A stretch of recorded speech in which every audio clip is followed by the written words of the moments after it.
They made us believe that we have flaws so that they can sell us solutions to fix them. The problem begins when we feel like we all have to have the same features to be able to feel beautiful. And even bigger problem is when your instinct of self-preservation becomes much quieter than your desire to fix yourself. Have you ever looked into the mirror and thought, I need to fix this? Suddenly, something like that started happening to me. Every time I look at myself, it turns into an evaluation. My chin could be sharper, my cheekbones could be higher, my lips could be plumper. The weird part is that my face didn't change at all, but suddenly it doesn't feel good enough. And every time I look at it, I find new things that I could fix. Have you ever experienced anything like that? When suddenly you look at yourself and you see just flaws. But here is the thing. I didn't come up with those problems myself.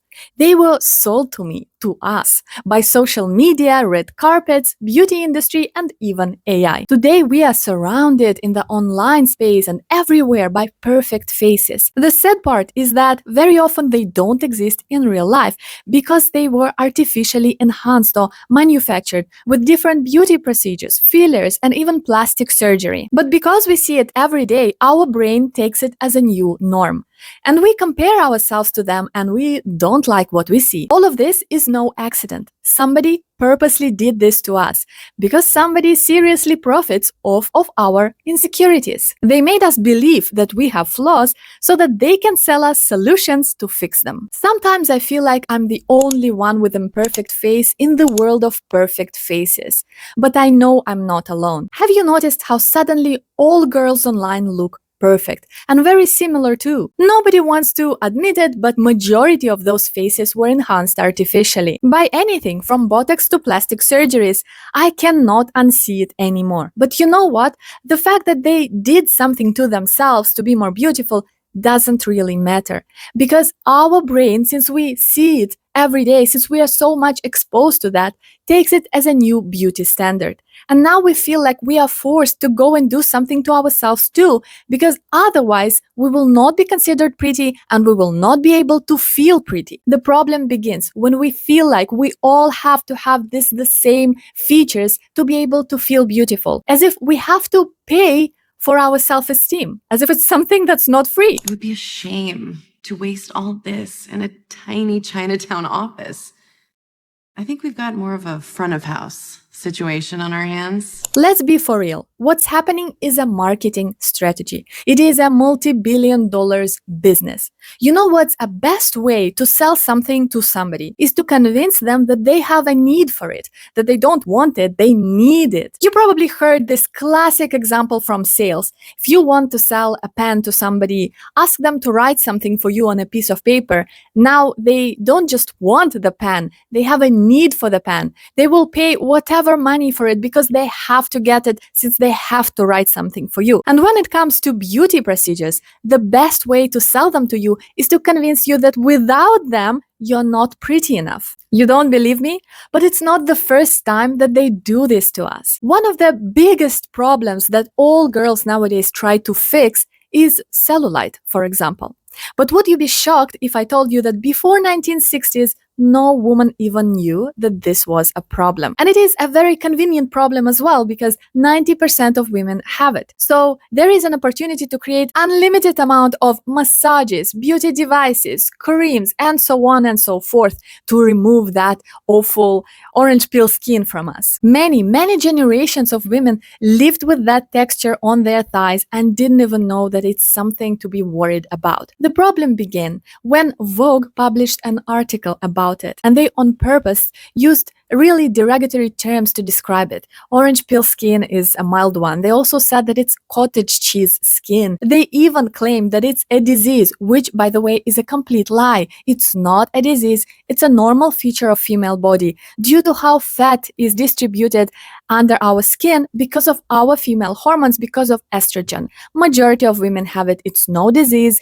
It's absolutely normal. But suddenly, they came up with this problem and they convinced men that women who have it are unattractive or lesser, and they convinced women that to be attractive, you have to get rid of it. Women panicked. Sales of various products skyrocketed. It's been 60 years. And we are still trying to solve our normal biological features, spending a lot of money on it every year. Meanwhile, the beauty industry is making millions on products that sometimes don't even work. They do nothing against of cellulite, but we still buy them. Women fall for this every time, and it works on us. This wouldn't work on men, by the way. Imagine that tomorrow somebody announced that facial hair on a man are disgusting and they all shall get rid of them. I guarantee that unless a man already wanted to get rid of his facial hair, nobody would rush to a salon to get laser and remove their beards. It just wouldn't work. It only works on us because they are preying on our insecurities. Why? Well, because on some level, we still believe that beauty determines our worth. Of course, today we are trying to move away from it, thanks God. But it's just 2-3 generations since we've realized that. Before that, for thousands of years, how beautiful a woman was determined what kind of a man will choose her, and if a man will choose her at all. And that meant everything for her. If she will have a family, what kind of a family she will have, if she will feel safe in life, if she will be successful and established, everything in her life was determined by how attractive she happened to be born. Guess what? Some of our mothers and grandmothers were still raised inside of this belief, and they passed it on to us. Somewhere deep inside, we still believe that being beautiful is not just nice to have, it is necessary to have. And they are using it against of us. Sometimes women go so far in this quest for beauty that their sense of self-preservation shuts down. I worked with some girls in coaching who told me that they exercised so much every day of the week that their health took a toll. On the surface, it sounds wild because somebody was pushing through pain and physical discomfort and falling health. They were pushing through just to be more attractive. And let me tell you, they're not doing it for just outer appearance. They're doing it for the feeling of being worthy. And so we overstuff our faces with fillers, we overuse Botox, we harm ourselves again and again just to be more attractive. Women fell for it for hundreds of years, and we continue to fall for it today. Let me give you a few wild examples that I found for you. For example, in 18th century, actually up until 18th century, pale skin was in fashion. And when I say pale, I mean death level pale, like my cat. To achieve such a look, women did different wild things. For example, they would put lead on their skin. And you know what will happen to you if you put lead on your skin? Over time, it will start rotting and your hair will start falling off. Of course, you will get sick and you will die. Or sometimes women would on purpose contract tuberculosis to have this sickly, pale, frail look, which was very much in fashion as well. In 19th century, tiny waist was in fashion, just like today. But when we talk about 19th century, tiny means 16 inches waist, 40 centimeters waist.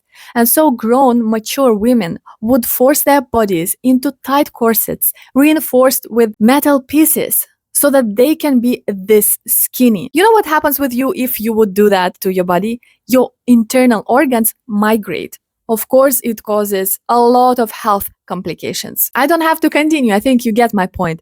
Suddenly, fillers don't look as bad anymore. By the way, sorry that I mentioned fillers again and again. That's because I personally am really afraid of them. Listen, I don't want to demonize all modern beauty procedures, so don't get mad at me. At the end of the day, they're not as harmful or dangerous as putting lead on your skin. If there is something little that you want to fix and you know that it's safe and nothing will happen to you, maybe it's better to go ahead and do it rather than try to accept it in therapy. That's fine. Against some little aging things, against some little insecurities that you have, not a problem. When you out of your own will want to do it and you go to a trusted professional. It becomes a problem when it is considered a beauty standard, when you are kind of forced into it, because otherwise you won't be considered attractive. And even bigger problem is when your instinct of self-preservation becomes much quieter than your desire to fix yourself. This is a real problem, a very, very big danger. Whenever you want to do something to yourself, ask yourself, what is the price? What are the risks for your appearance and for your health? And if risks is very high, healthy reaction is not to do it. Unhealthy reaction is to still proceed with it because your self-esteem needs so much healing. Here is a guide for you to understand whether you need to do anything to yourself, including weight loss or exercising or whatever, if you do it out of place of love for yourself, it's fine. If you do it out of place of hate for yourself, it is a problem and you shall not do it. What I mean is, when you feel like, actually, I gained some weight. If I lose some weight, I will look a little better. I think I will look a little better. So I will go on a mild calorie deficit. I will exercise a little bit more. And over time, I will improve. I will look more skinny.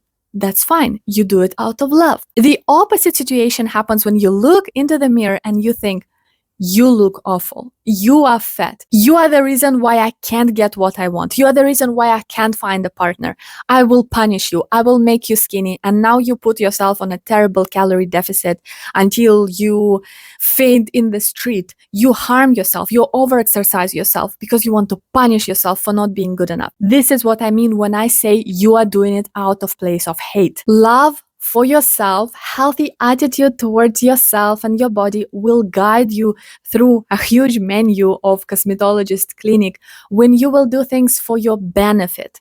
Hate will take you to a dangerous place when I want to be more attractive matters more than anything else. In the end of the day, it is your life and you are here to enjoy it.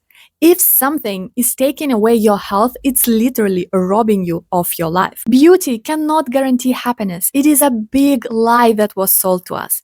Beauty will not save you from heartbreak. It will not make somebody be with you if they don't want to be with you. Guys can be pretty mean when you break up with them, right? Or when they break up with you for being a real freaking person. Wait, hang on. It sounds like you were saying you got dumped. Someone said to you, I don't want to see you anymore. If you take away anything from this video, I want it to be this. It is not you. The things that you see in yourself did not come from here. You were convinced that you need to fix those things. And the best thing you can do for your mental health is reduce your exposure to those things. Remember this magic word: unfollow, unsubscribe, don't look. You don't need to fix yourself. You need to protect the way you see yourself. Thank you for watching this video. I hope this was important to hear and some of you will be stopped from doing something you will regret. Share in the comments if you are somebody who does beauty procedures. I do beauty procedures. I'm very girly. I like a lot of stuff. I like salon. I like makeup and so on. But I'm very careful about it because I'm super afraid to harm myself. Don't forget to subscribe to this channel so we can see each other next time. And until next video, bye bye.